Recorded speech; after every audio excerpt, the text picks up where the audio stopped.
We are here because we are launching the program that's led by MMDA on what we call the Bayanihan Estero program. And what that essentially means, lilinisin natin itong mga estero natin. That's why we have encouraged this, kasama natin ang DOLE, of course the DILG, all our local government officials, and all the political leaders. Kailangan natin magsama-sama, magkaisa at pagtulungan ito. Dahil alam naman natin, ang matinding usapan sa nakaraang ilang araw ay yung flood control projects. O sige, tinignan din natin yan. Kahit maganda na lahat ng flood control project natin, kapag ganito pa rin ang ating estero, wala rin, mababaha pa rin tayo dahil walang madaanan yung tubig, mababaw na yung tubig, kakaunti na lang ang dumadaan na tubig, pataas ng pataas ang level ng tubig. So, talagang kailangan bigyan natin ng pansin itong problemang ito.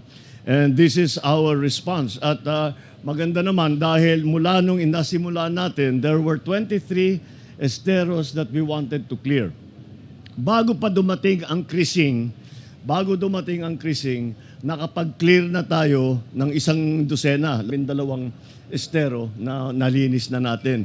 Kaya't kahit papaano, nabawasan ang epekto. Wala tayong magagawa dahil sa dami ng bagsak ng tubig, Ngunit makikita natin kapag malinis ang mga estero, mabilis din mawala ang baha. Kailangan na talaga tayo mag-adjust sa climate change at kahit anong gawin natin, ay hindi natin mapipigilan ang tinatawag na climate change at ang pagbigat ng dating ng bagyo at pagdami ng pagbaba, ang dami ng pagbaba ng siltation at ang daming mga nagiging basura na hinaharang yung creek natin, sinisira yung mga pumping station natin, at yun ang isang malaking bahagi sa flood control na hindi pa natin naaayos.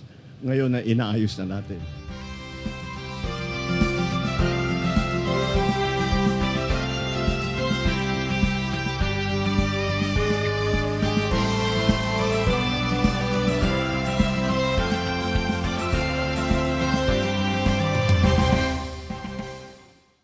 Well, ito naman itong paglilinis natin ng estero ay hindi naman bago. Whole year round ginagawa natin. Pero this time, in-involve po natin ang LGU, barangay, yung community at mga volunteers dahil sa aming palagay, hindi lamang responsibilidad ng gobyerno na pangalagaan itong mga esteros natin.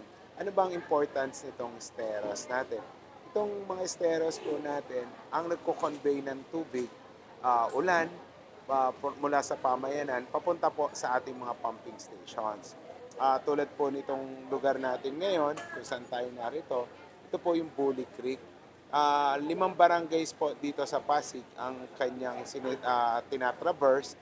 At iyan po ay nagko-convey ng tubig mula sa malaking portion ng Pasig papunta sa 3 pumping stations natin. Na kung hindi po makakaabot sa pumping station natin itong tubig ulan, or tubig baha, ito po ay mananatili sa community. So, kailangan po talaga linisin natin, alisin natin yung obstruction para po malayang makadaloy yung tubig papunta sa pumping station at ma-pump out natin papuntang either Pasig River or sa Laguna de Bay. Maraming magtatanong bakit ngayon lang.